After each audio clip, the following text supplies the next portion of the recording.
Hello friends, SK Career Academy में आपका स्वागत है। आज हम पढ़ेंगे संख्याओं के बारे में। तो सबसे पहले देखेंगे संख्याएं कितने प्रकार की होती हैं। संख्याएं कई प्रकार की होती हैं, जिसमें पहला पॉइंट है प्राकृतिक संख्याएं। तो इसे देखेंगे कि प्राकृतिक संख्या किसे कहते हैं। वस्तुओं को गिनने के लिए जिन संख्याओं का प्रयोग किया जाता है उन संख्याओं को प्राकृतिक संख्या कहते हैं, जैसे कि 1, 2, 3, 4 अनंत तक। हम किसी भी वस्तु को गिनते हैं तो उस गिनती को कहाँ से स्टार्ट करते हैं? 1 से, यानी कि 1, 2, 3, 4 ऐसे ही तो स्टार्ट करते हैं। तो उन संख्याओं को क्या कहते हैं? प्राकृतिक संख्या कहते हैं। दूसरा पॉइंट है पूर्ण संख्याएं। पूर्ण संख्या किसे कहते हैं? प्राकृतिक संख्याओं में जीरो मिला देने पर बनी संख्या को पूर्ण संख्या कहते हैं। मतलब हमारी जो प्राकृतिक संख्या होती है 1, 2, 3, 4, 5, इसमें अगर हम जीरो को ऐड करते हैं तो वो संख्या पूर्ण संख्या बन जाएगी। क्लियर? नेक्स्ट देखते हैं। नेक्स्ट है पूर्णांक संख्याएं। पूर्णांक संख्याएं किसे कहते हैं? शून्य के साथ सभी धनात्मक और ऋणात्मक संख्याओं को पूर्णांक संख्याएं कहते हैं। मतलब अगर शून्य होता है उसमें सभी धनात्मक संख्याएं होंगी और ऋणात्मक संख्याएं होंगी, सभी उन संख्याओं को क्या कहते हैं? पूर्णांक संख्या कहते हैं। नेक्स्ट है सम संख्याएं। सम संख्याएं किसे कहते हैं? वे संख्याएं जो 2 से पूर्णतः विभाजित हो जाएं सम संख्याएं कहलाती हैं। जैसे कि 2, 4, 6, 8, 10, ये सभी कैसी संख्याएं? सम संख्याएं। अगर क्वेश्चन बनता है कि सबसे छोटी सम संख्या कौन सी है, तो सबसे छोटी सम संख्या है 2। नेक्स्ट है विषम संख्याएं। तो विषम संख्याएं किसे कहते हैं? वे संख्याएं जो 2 से पूर्णतः विभाजित न हो विषम संख्याएं कहलाती हैं। जैसे कि 1, 3, 5, 7, 9, 11, इनमें से किसी में भी 2 का भाग नहीं जाएगा, इसीलिए ये कैसी संख्याएं? विषम संख्याएं। नेक्स्ट है अभाज्य संख्याएं।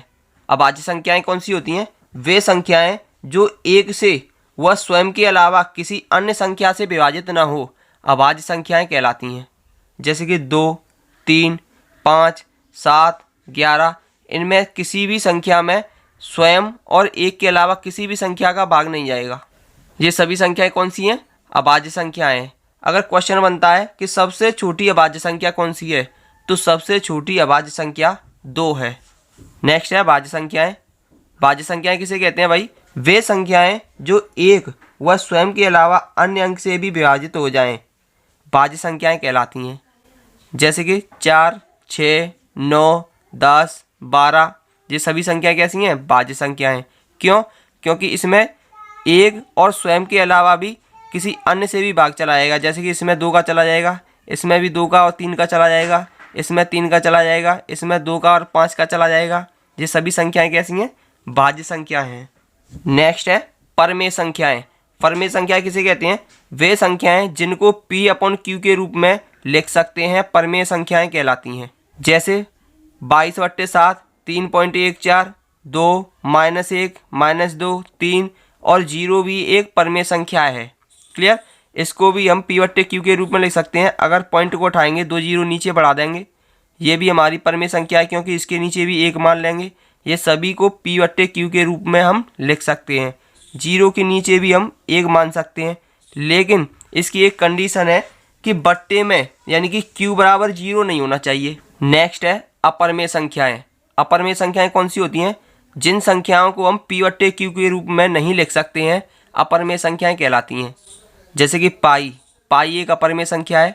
दूसरी भाषा में कहें कि जो अभाज्य संख्याएं रूट के अंदर होती हैं वे सभी संख्याएं अपरमेय संख्या कहलाती हैं। जैसे कि रूट के अंदर कितनी है? 2, ये अभाज्य संख्या है। रूट के अंदर कितनी है? 3, ये भी अभाज्य संख्या है। रूट के अंदर कितनी है? 5, ये भी अभाज्य संख्या है। मतलब सभी अभाज्य संख्याएं जो रूट के अंदर होती हैं वे अपरमेय संख्या कहलाती हैं, और पाई भी एक अपरमेय संख्या है। नेक्स्ट है वास्तविक संख्याएं। वास्तविक संख्याएं कौन सी होती हैं? परमेय और अपरमेय दोनों प्रकार की संख्याएं वास्तविक संख्याएं कहलाती हैं। चाहे वो संख्या परमेय हो, चाहे वो संख्या अपरमेय हो, सभी संख्याएं वास्तविक संख्याएं कहलाती हैं। जैसे कि 0 परमेय संख्या है, 2 जैसे कि √2 अपरमेय संख्या है, लेकिन ये वास्तविक संख्या भी है। √3 अपरमेय संख्या है, लेकिन ये वास्तविक संख्या भी है। 5/2 परमेय संख्या है, ये वास्तविक संख्या भी है।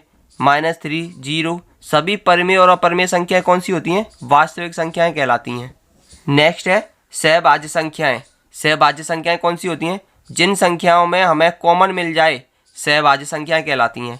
जैसे कि 4 और 6 इसमें क्या कॉमन है, 9 और 12 इसमें क्या कॉमन है, 3 कॉमन है, 15 और 20 इसमें क्या कॉमन है, 5 कॉमन है। तो ये सभी संख्याएं कैसी हैं, सहभाज्य संख्याएं हैं। नेक्स्ट है सह अभाज्य संख्याएं। पहले वाली थी सहभाज्य संख्याएं और ये हैं सह अभाज्य संख्याएं।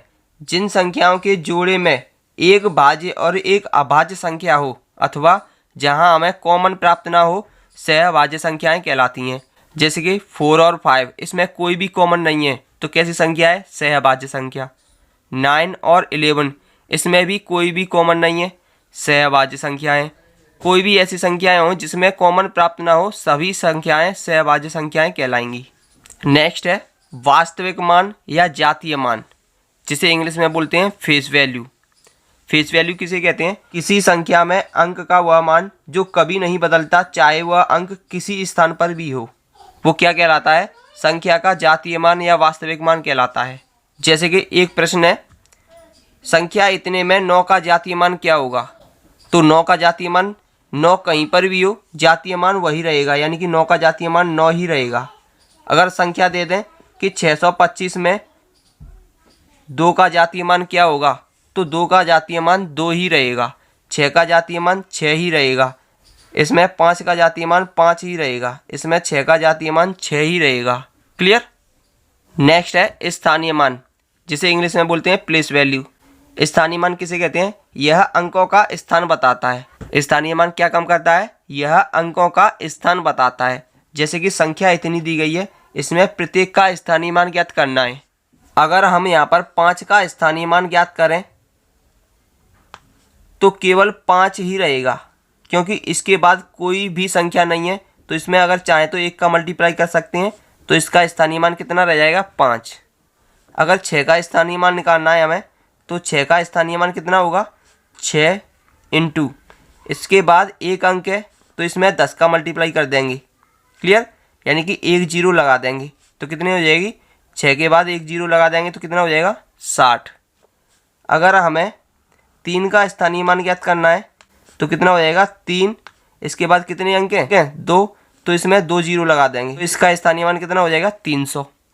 इसी प्रकार 4 का स्थानीय मान ज्ञात करना है, तो 4 का स्थानीय मान ज्ञात करने के लिए 4 लिखेंगे, इसके बाद देखेंगे कितने अंक हैं, 1 2 3, तो 3 जीरो लिख देंगे, 1 2 3, तो 4 का स्थानीय मान कितना हो गया, 4000।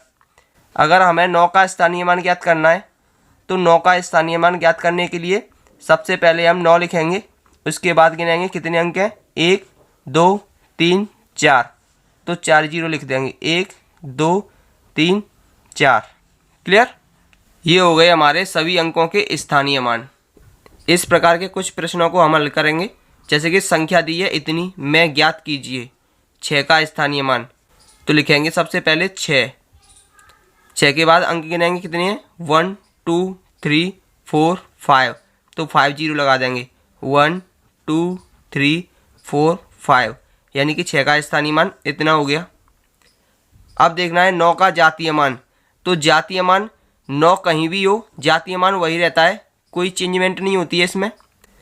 अब देखेंगे 5 का स्थानीय मान, तो लिखेंगे 5, तो 5 के बाद कितने अंक हैं, 1 2, तो 2 जीरो लिख देंगे, 1 2।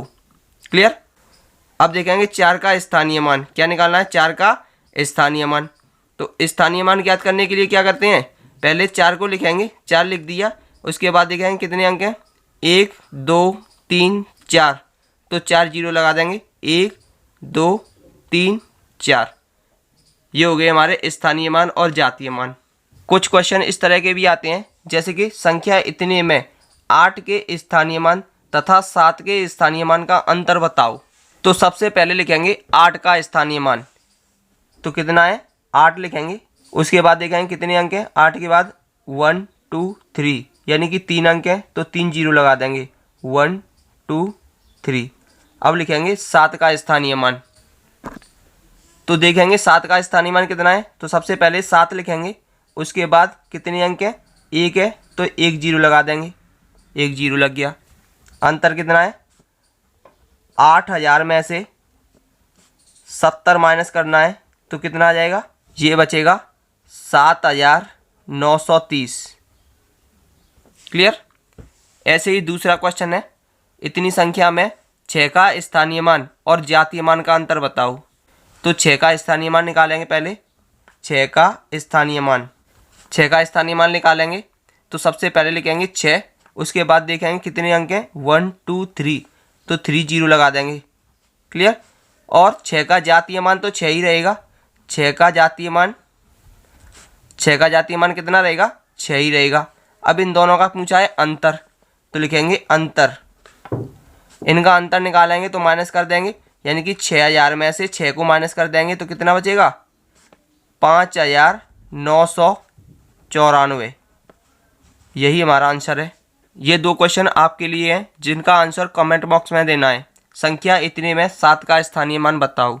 संख्या इतने में 8 के दोनों स्थानीय मान का अंतर बताओ, यानी कि इसका स्थानीय मान और इसका स्थानीय मान दोनों का अंतर बताना है।